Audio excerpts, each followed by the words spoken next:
Hello, everyone. Welcome to Windows Virtual Desktop webinar, and thank you for joining us. Before we start with our first speaker, I would like to give you a preview of the agenda of today's session. We will start with Jonathan Vela, Cloud Solution Architect from Microsoft, who will introduce us to Windows Virtual Desktop.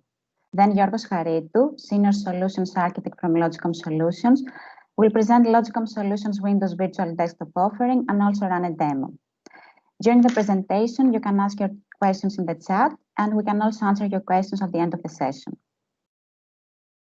Before we start with our first speaker, I would like to give you a short introduction about Logicom Solutions. Logicom Solutions, as the largest service and solutions integrator in Cyprus and with a strong presence in Greece, known as ICT Logicom Solutions, is dedicated to offering advanced technological solutions and services.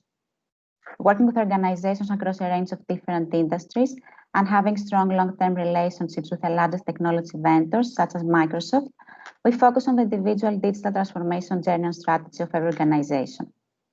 As a Microsoft Gold partner, we hold a series of Microsoft competencies, and we offer a wide range of Microsoft solutions, such as modern workplace solutions, application integration, ERP, and analytics. In today's webinar, we'll focus on Windows Virtual Desktop. And we can start now with our first speaker, Jonathan Vela from Microsoft. Jonathan, you may start. Thank you very much. Good morning, everybody. Just give me a sec to share my screen, please. Okay, I guess now you can see my screen. So yeah, good morning, everyone. I'm Jonathan. I'm a cloud solution architect on Microsoft Azure Applications and Infra. I'm based on the tiny weeny rock or island known as Malta, not that far off from Cyprus. And I work primarily to I work for partners based in Greece, Malta, and Cyprus. Key story of today is how we can work smarter in such tough times. And the idea is how can we keep our employees productive as much as possible? And I can vouch that this works. But at the same token, safe to avoid more business disruptions. Just a sec, okay. So yeah, a long time ago, in a galaxy far, far away, if you're a Star Wars fan, you know exactly where this is coming from. This is what our work used to look like. Well, in reality, this was last February, but it seems like 1,000 years ago. So fast forward to November 2020, and we can start discussing at more depth the unexpected IT challenges which COVID unfortunately brought on all of us. So I will just be picking at random some of the stuff that's on my screen. So what we've seen of primary importance, bad actors, which are exploiting COVID-19 vulnerabilities, okay, in your technology. You would be surprised the number of attack vectors that we've seen in the past 6 months at Microsoft. Customers and partners telling us that, hey guys, yep, we do have the best VPN set up on the planet, but we're based in Cyprus, bandwidth is what it is. How can we leverage commodity internet connections which do not require extensive bandwidth?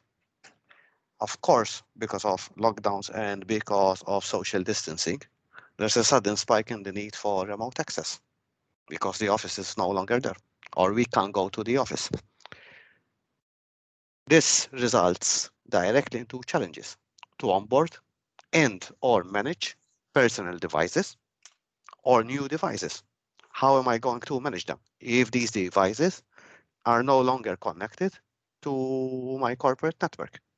Which means now I also have a difficulty in rolling out new security controls, which at the end of the day, okay, it's resulting in a bit of a difficult transition to remote work. If we continue adopting the traditional approach of IT and everything is based on premises, okay. This is how we are working or how we would like to work nowadays, literally from anywhere, leveraging any device that we have access to, and that device can be running any platform out there. Of course, it runs on Windows, but it works on Mac, it works on iOS, it works on Android, it works anywhere that there's a supported browser.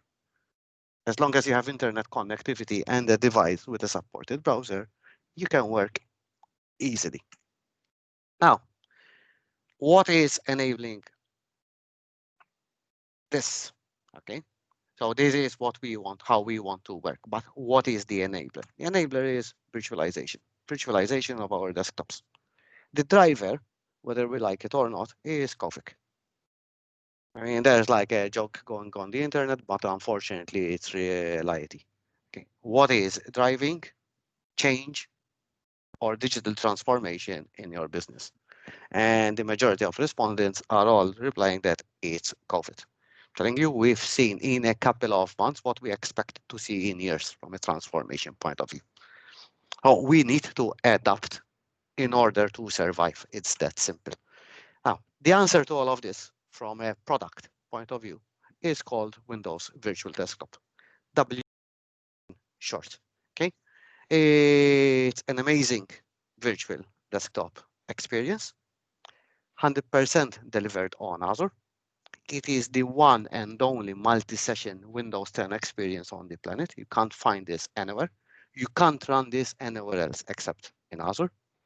It's enabled, and optimized out of the box for Office 365 and Microsoft Teams.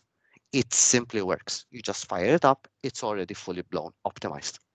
You can migrate your existing RDS setup, desktops, and apps from on-premises or from wherever they are located into Azure pretty much easily. Last but not least, you can deploy and scale both up and both down in minutes.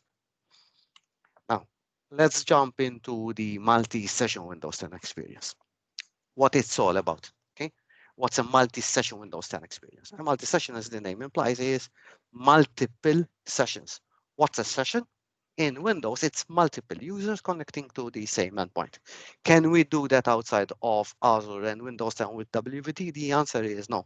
And the idea is, if I have a device, in this particular case, that device being a virtual machine running Windows 10, and let's say I'm just going to throw in random numbers, okay? It has 8 CPUs and 16 gig of RAM. How many users can I cram in there? That's the key. Without impacting the user experience, i.e. performance, reliability, resiliency is still there. When I need more, I will simply spawn automatically, without me doing anything, more instances. When I need less, these instances go away, which impacts my bottom line at the end of the day. Now, what about legacy applications? Yep, we can also run them. Just like we can also run, just in case you still need it, Windows 7. And if you move Windows 7 desktops to Azure, you get extended security updates out of the box for whatever time is left on them. I think it's about another 2 years. Key point though is it's multi-session, 100% based on Windows 10, okay? Highly scalable, always up to date, and you can access it from any device out there. Optimizations, again, so OneDrive, Outlook, and Microsoft Teams simplify. As Jorgo will demo, this is something that you get out of the box. What's powering all of this? The answer is simple. It's FSLogix. FSLogix is part and parcel or bundled with WVD, okay? And it leverages profile containers. You do not need to be an FSLogix expert to run this. The service is taking care of it. There are some optimizations, but these optimizations for you guys are invisible because that's part and parcel of the basic managed services offering from Logico, who have quite some extensive expertise around WVD. But again, key message here is that Outlook and OneDrive simply work. And we're talking about VDI here, okay? So they work. What about legacy? Yep, EVTrans 2012 onwards, simply lift and shift and run it on Azure. Why? Because WVD, as we will soon see is only part of the story around virtualization host. There are another two options. Again, if you have legacy applications, which for some odd reason you cannot run on Windows 10, legacy RDS is still there. Okay. Of course, it's a bit of a different deployment mechanism, but at the end of the day, it's a simplified infrastructure management, still powered by Azure. And for your end users, it's all presented in a single workspace. So you will not be asking your user, hey, Mr. User, for application A, you need to log in into our site. For your VDI environment, for your desktop, you need to leverage this technology and go somewhere else. No, it doesn't work that way. One tool, okay, to surface all of their accessible applications and desktops. What do we say? What do we mean by deploy and scale in minutes? Well, it's running in public cloud. It's running on one of the largest public clouds on the planet. Okay, we are present across 60 different, well, now it's 60 plus different regions with the latest announcements that Azure is coming to Greece and Austria across 140 plus countries. You manage WVD entirely from Azure itself. You do not need to have any on-premises connectivity in reality. So that removes a dependency also on on-premises bandwidth, and bandwidth is a critical factor in Cyprus. Last but not least, well, it's running on Microsoft Azure. So there's built-in security and compliance. And when I say it's running on Azure, it's because Microsoft Azure happens to be the most trusted cloud on the planet. Now, is it the most trusted cloud because I'm saying so? No, far from that. Okay, it does give weight to what I'm saying, but if you go to microsoft.com/trust, you can find out that we have 90 plus, okay, compliance badges. That's how I call them, that we have earned in the past. So that is why we say we are the most trusted and compliant cloud. Why? Because there are audit reports, compliance attestations that we have met, and nobody comes close to Microsoft. Again, the number is 90 plus. If you are in a governed industry, most probably Microsoft Azure will satisfy that particular industry's regulatory requirements. I promised you that I will be discussing briefly on virtualization hosts. Hero is still Windows 10 Enterprise session. But what about traditional RTS? Yep, we can still run traditional RTS up to Windows Server 2019. Still supports multiple users, still can run Office, but in that particular case, it would be perpetual and it will be following the long-term servicing channel. Hero is definitely Windows 10. Okay, supports multiple users, i.e. multi-session. It runs Win32 and UWP applications, Office 365 Pro Plus out of the box, which is fully blown optimized, including Teams optimization. Last but not least, okay, you can also run native sessions for native single sessions for Windows 10. Let's say that my CEO wants to be running on Azure. Should I put my CEO on a multi-session or a single session? Well, the decision is yours, but if you want to give your CEO like the best of the best of the best out there because they happen to be the CEO, we also support native single session. And it's literally the same experience as multi-session with the exception that only one user can log into that VM. It's kind of, you get the best of the best. Benefits, okay, just to summarize what I have been chit-chatting all about.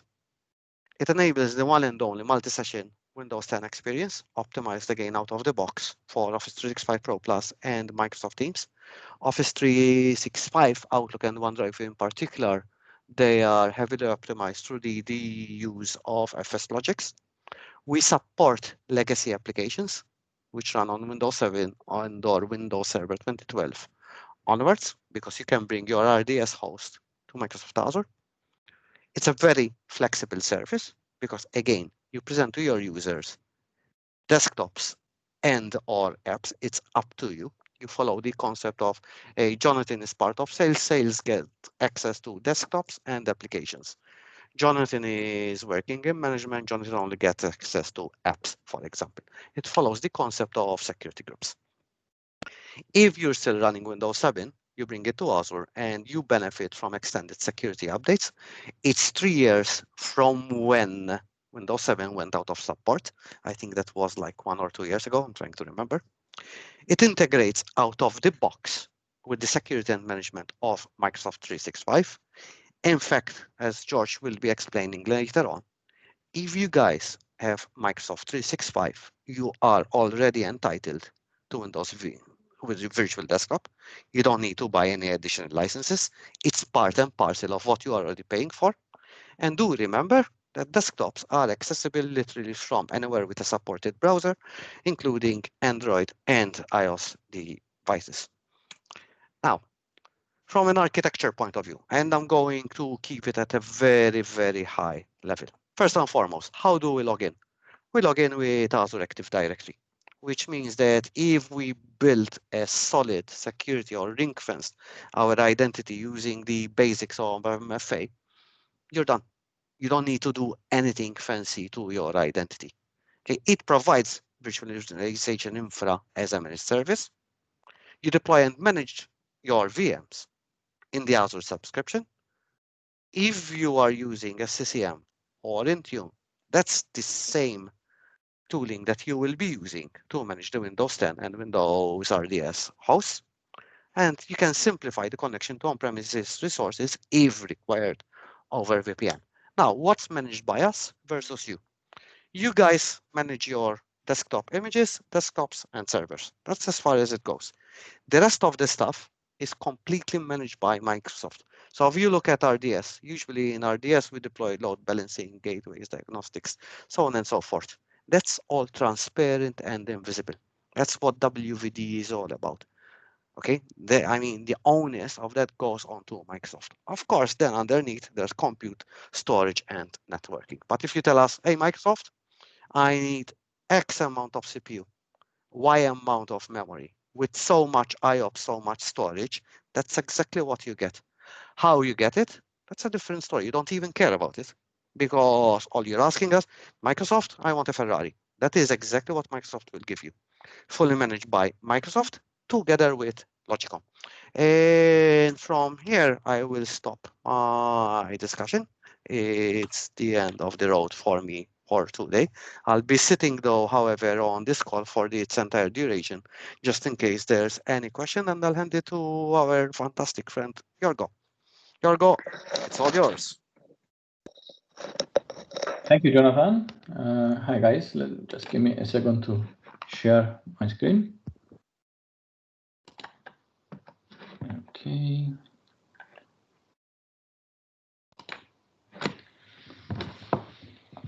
All right. So, hope you can see my screen. Yes, we can see your screen. Okay, great. So, hi everyone. I'm Yorgos Haridou. I'm a senior solutions architect at Logicom Solutions. And after that overview of Windows Virtual Desktop from Jonathan, great one. Let's go and see what we as Logicom Solutions have built on top of WVD to help you easily deploy and manage Windows Virtual Desktop infrastructure. So basically, we will start with a one-day workshop where we'll cover, such things as connectivity requirements from your network. If there is a need to connect to applications running in your network, connectivity requirements from your network to Azure, and also any integration requirements with your existing infrastructure. Discover the applications that you will need to be included and run on the WVD infrastructure so that they can be used by your users. And so we need to identify their hardware requirements. And so based on this, we'll do the sizing for the WVD host pool virtual machines. Our offering also includes enabling and configuring the WVD service in Azure and configuring security roles for your users and admins. And also then we'll go on to connect to your on-premises network using probably a site-to-site VPN. And perhaps, okay, the WVD has a requirement for directory services. The connectivity could also include deploying a domain controller as an Azure virtual machine, or implementing Azure Active Directory domain services. That would come out during the workshop.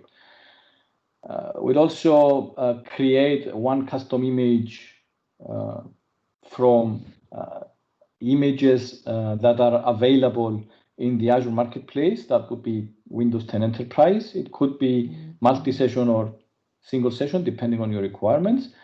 And with deploy a number of, let's say a couple of applications that we identified during the workshop.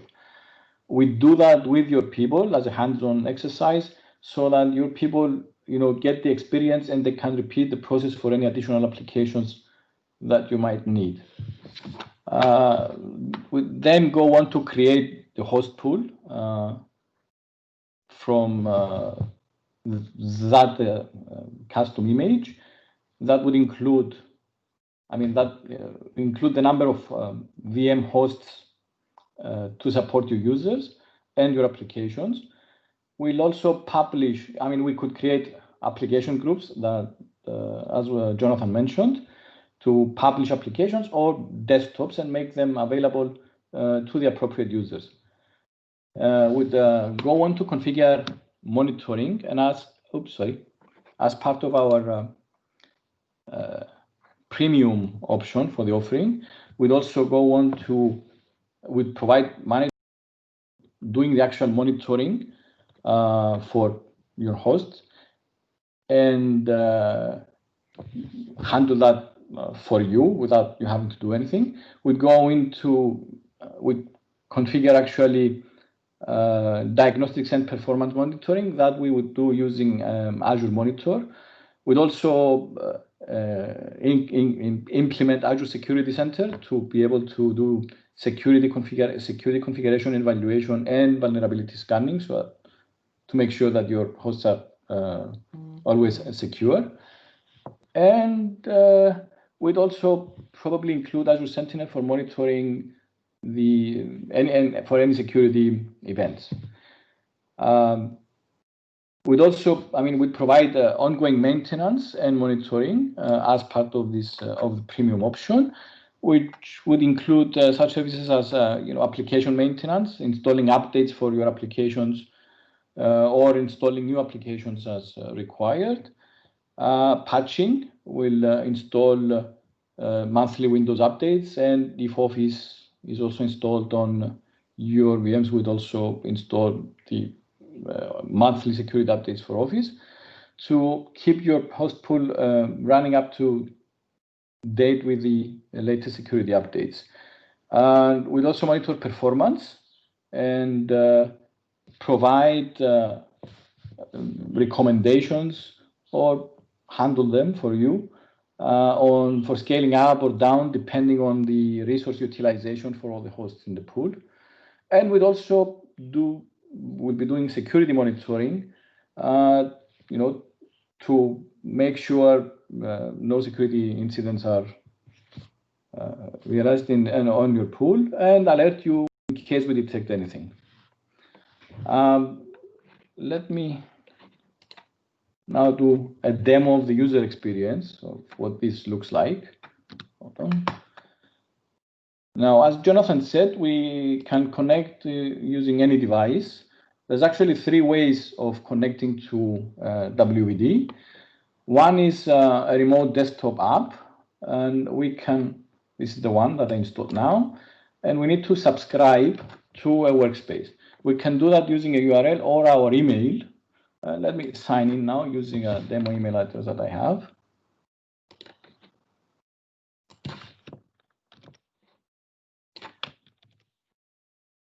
Username.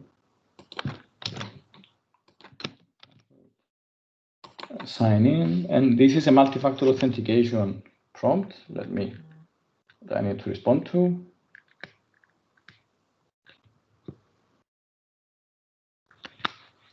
Okay, approve.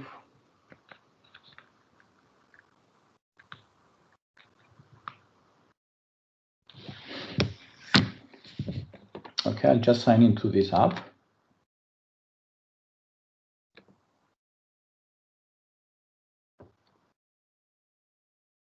Okay, now here is the list of applications that have been published in our application group that I have access to using this user account, and a full desktop here. So I'll open a full desktop actually. Now, this is another password prompt, and this is because we haven't configured single sign-on, because this might be a personal device, for example, and organizational policies do not allow that. But using the Microsoft 365 subscriptions, if we have one, we could also go for passwordless rather than have to type the password again. So this is my desktop running in Azure. This is a multi-session Windows 10 multi-session image. So let me start Outlook.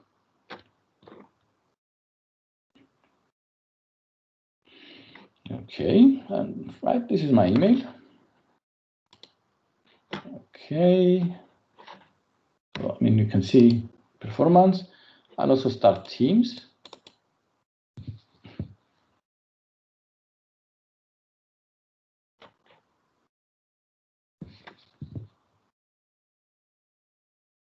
Okay.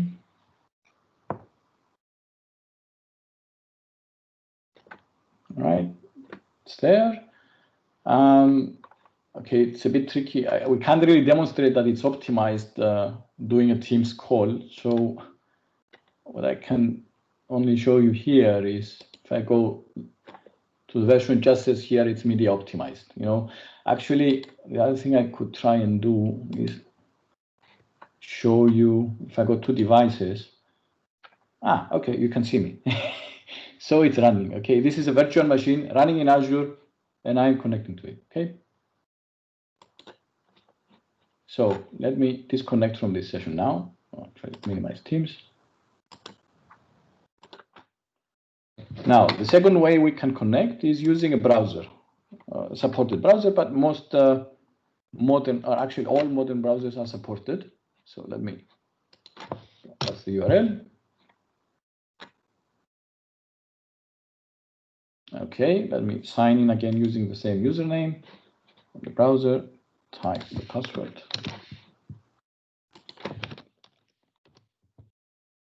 All right, answer the multi-factor authentication prompt.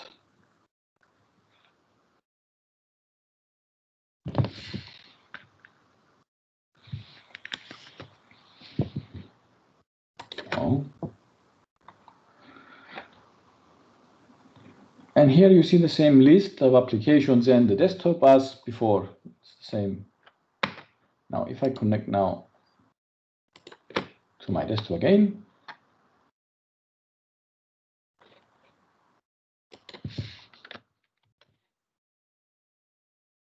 okay, my username, oops.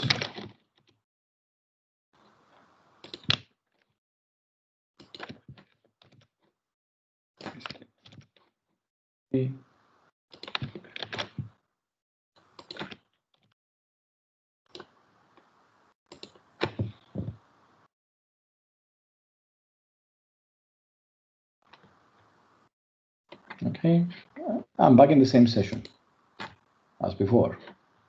All right, and this is the browser. Now, Teams is not optimized for the browser. It's only optimized when you're connecting through the remote desktop app. So let me just disconnect from here.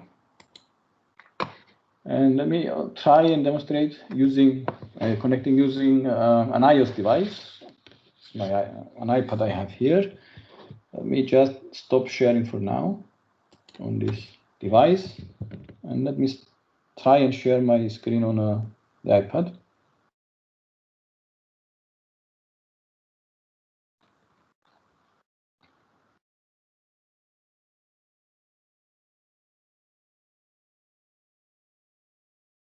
Okay, can you see my screen?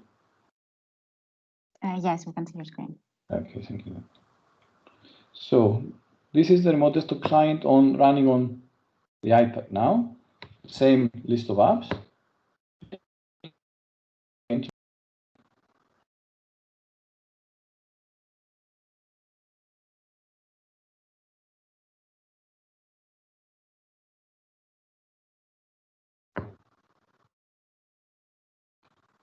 Okay, Daphne, can you see Teams or? We can see connecting to my desktop, configuring remote PC. Okay, it's actually connected actually. And now, yes, you can see your inbox. Okay, this is okay. All right. Excellent. So I'm connected to the same session again now from an iOS device. Okay. Okay. That's it. So let me stop sharing now from here.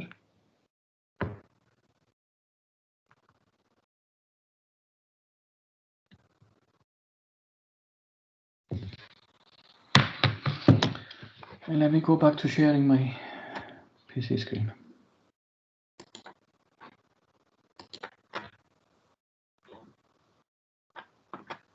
Okay. Now, let us show you. Well, okay, this is the part of the managed service now, the part of the management that we will be providing for you. What you can see here, you can see my browser, right, Daphne? Yes, Yorgos, yes. Okay, this is Azure Monitor, and it's a workbook that we've deployed that monitors the host pool. This is an overview screen. You can see that we have one workspace, two application groups, and one host pool. We have one active session now, as you can see. From here, you can see where users log on. We have, okay, most are in Nicosia, one is in the, that's UK, I guess. And the number of connections per day. We can see session details, like with top users and top hosts. Okay, this pool only has one host, that's why everything goes there. We can see by client connections by operating system. Another interesting thing is session diagnostics. We can see here any errors so that we can resolve them before it gets too much for the users, so that users cannot connect. Okay, we have session performance. This is percentage processor utilized by process. You can see disk performance here, that's per session, okay, for users. We also have host performance, and this is something that we will be monitoring to make sure that all the host pools are performing optimally for your users. We have number of active sessions, we have percentage of memory and percentage of processor time, we have network traffic, okay, and this is real time as we talk now, and disk performance, so we know if everything is working optimally, and if we need to scale up or scale down, because scaling down is also interesting to save on costs. Okay, here we also have Security Center, which gives you an overview of the security posture of the hosts. You can see here that we have some unhealthy resources. And let's go to recommendations. Actually, we left everything that default so that we can get some red lights here. We have remediate vulnerabilities. It says here, this is a recommendation that a vulnerability assessment solution should be enabled on our VMs. And this is actually the host pool host. And we can easily deploy it from here. We need to enable encryption at rest. It's not enabled. And okay, here it says we should remediate security configurations, and there are some vulnerabilities in the security configuration of the VMs. This is a list of what we need to do with severity, and let's see here. This is a critical recommendation, which gives you all the details, and it tells you what we need to do. Okay. So let me go back to the presentation.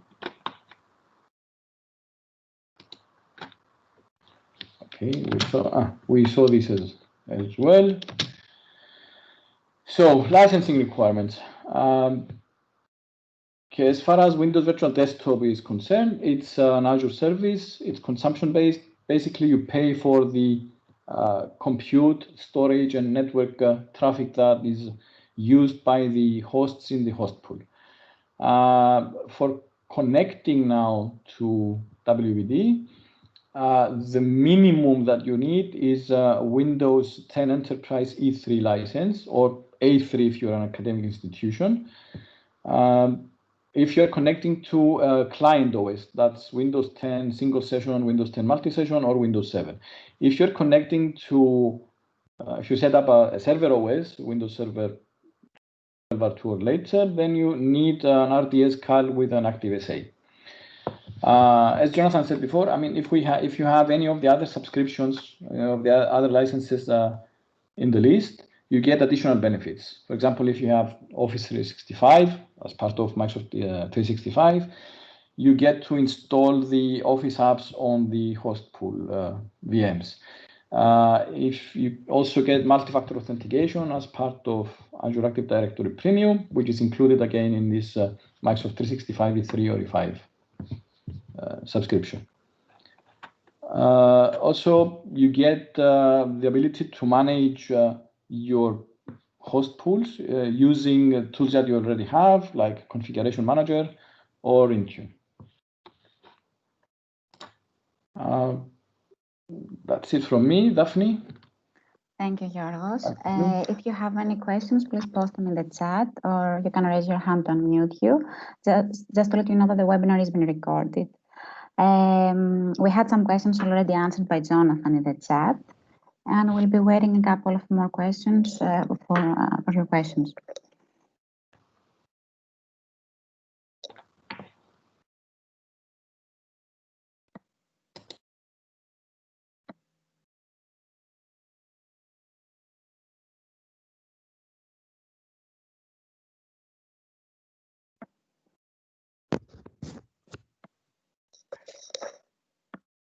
Don't be shy with questions. Any question is welcome.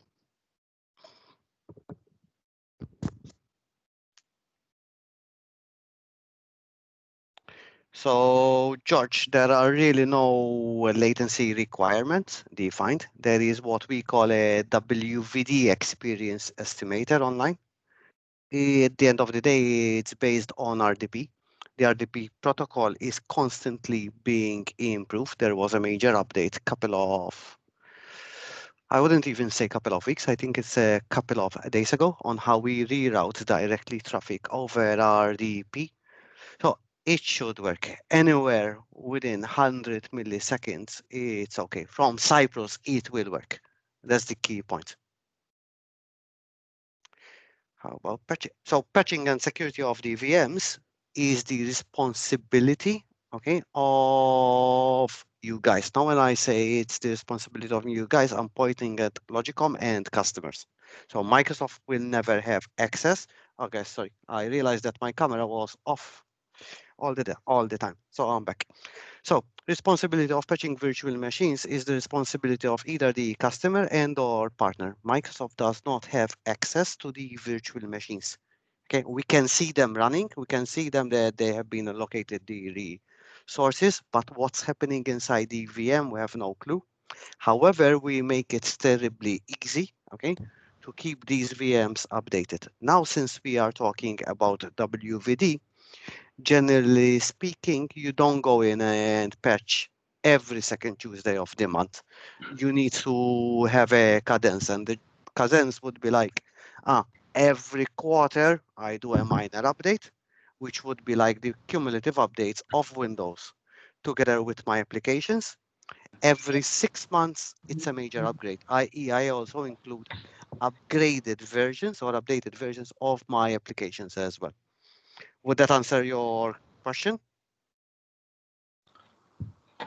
If I may cut in, Jonathan, that's okay. Yeah, that's sure. part of our that's part of our premium offering. I mean, what you said, it's either the partner or the user. In this case, if we, I mean, for our premium offering, we would be handling that for the customer as Logicom solution. Super.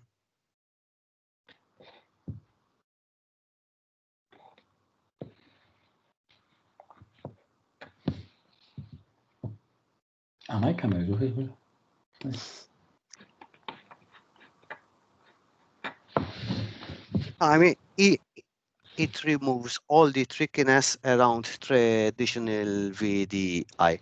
So I used to work, so I've been with Microsoft for about 7 years, and I did see my fair share of issues with VDI solutions, even VDI solutions running on Azure, because right-sizing storage, not just the capacity, but also the performance and resiliency of storage is key when it comes to VDI.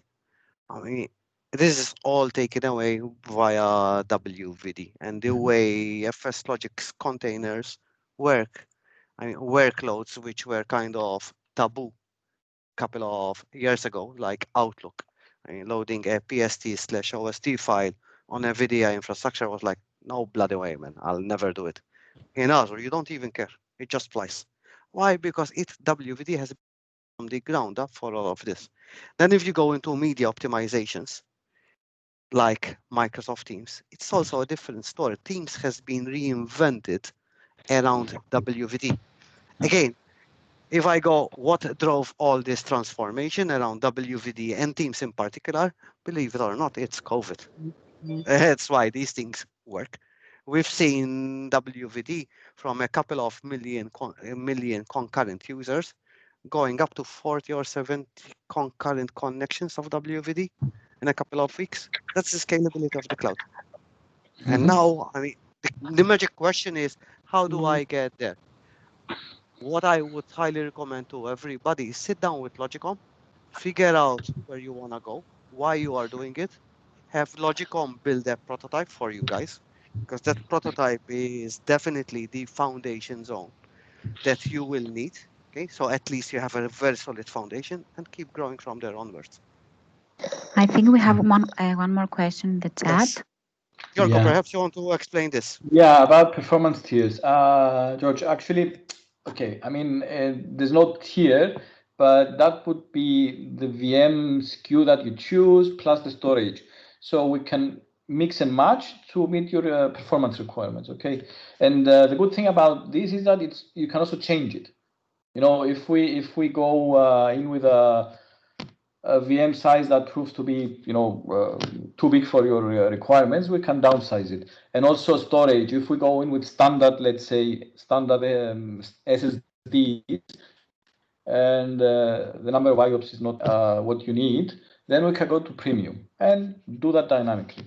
I mean, that's part of the monitoring as well. We'll be doing for you if you go with the premium option.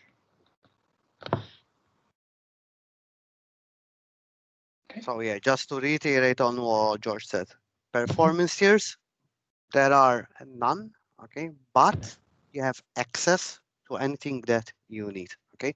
Yeah. So if you want really the fastest disk on the planet, which can exceed 160,000 IOPS, you have access to it. Magic question is, what do I actually need and how can I find out? And that is where the Logicom, that is where the monitoring solution which Logicom have built comes in, because what you want in public cloud, if you are running Windows 10 multi-session, I want to make sure that I am constantly consuming 80% of my resources. Otherwise, you are just throwing money away. This is not on premises, where if something is leveraging using 25 or 50%, we start panicking because we need to provision hardware. This is public cloud. You squeeze the heck out of it. Actually, the bare minimum that I would aim for is 60% constant usage. Anything below that, that's over provisioned. And that's how you get more bang for your buck. And rather than scale up, we scale out. That's cloud. You don't care where I am connecting to, because if before I was connecting to VMA, now I am connecting to VMC. As long as I have FS logic running behind the scenes, I will always connect to the same session with the same guaranteed performance.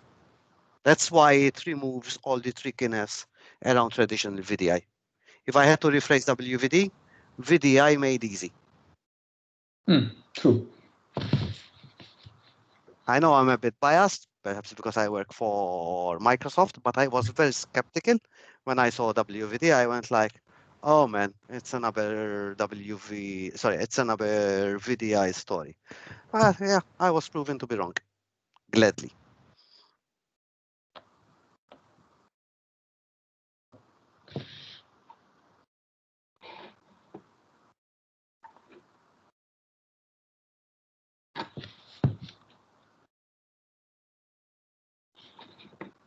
Anyone else with any other question? We're here, and no question is a stupid question. Don't be shy.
Okay.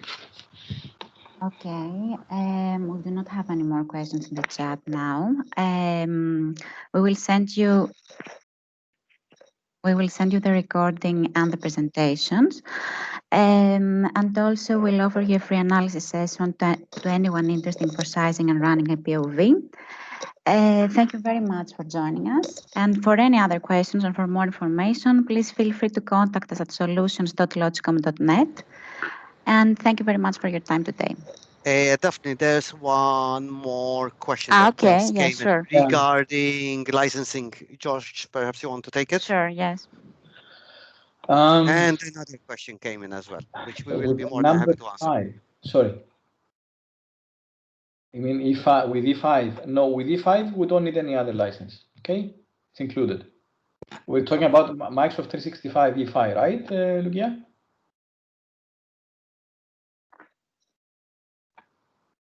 So with my M365 E5, you have everything you need. The only additional cost is the cost of running the infrastructure in Azure. Okay, everything else is included.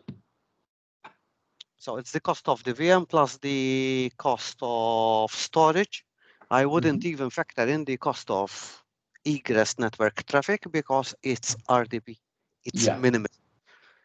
And if anything, it's public cloud. Let's say that you're a heavy user of WVD and you're gonna have in excess of 1 terabyte going out of Azure per month. 1 terabyte is a huge, it's 70 euros. So bandwidth, it's like there's no limit on speed and it's terribly cheap. So it's just the cost of it's the cost of any VM, meaning the compute and storage. Okay, because you need storage for your user profiles. That's it.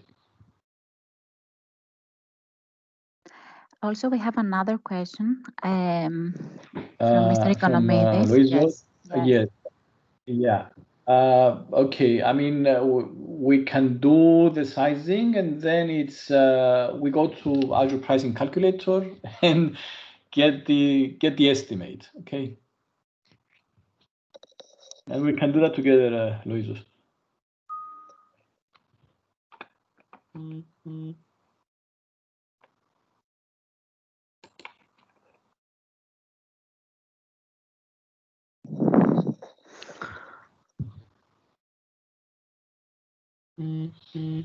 Okay.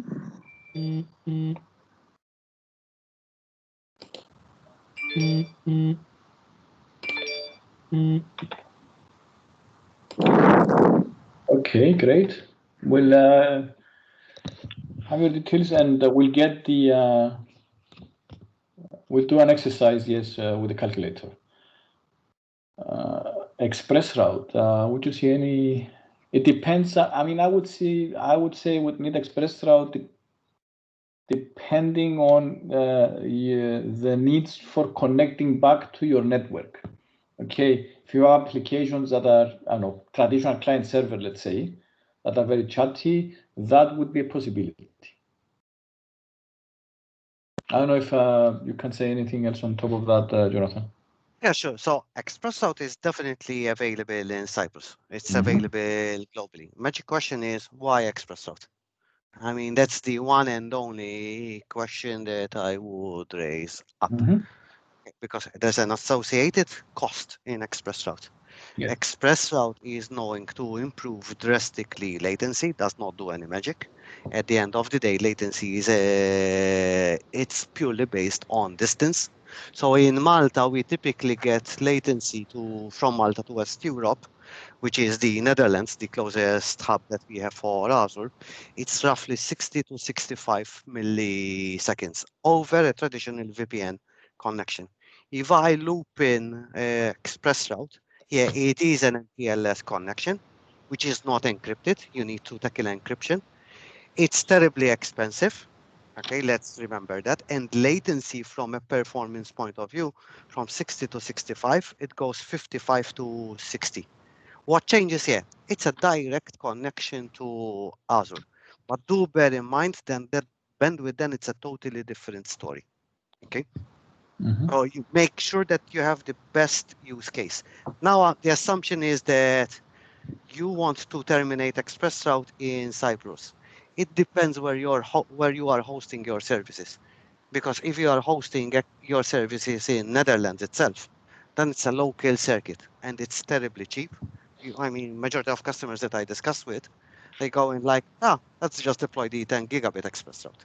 But if it's Cyprus or Malta, that's a very different story. Unfortunately, from a geographic point of view, we are at the very, very edge of Europe.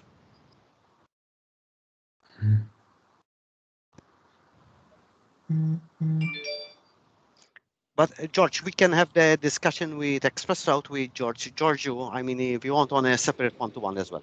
Oh yeah, definitely, sure. To identify what's best, pros and cons. Okay, I think we can end the session now. And for more questions, please contact us at solutions.logicom.net or contact Jonathan and Yorgos. Thank you very much for your time today. Thank you, everybody. Have a fantastic day. Cheers. Bye-bye.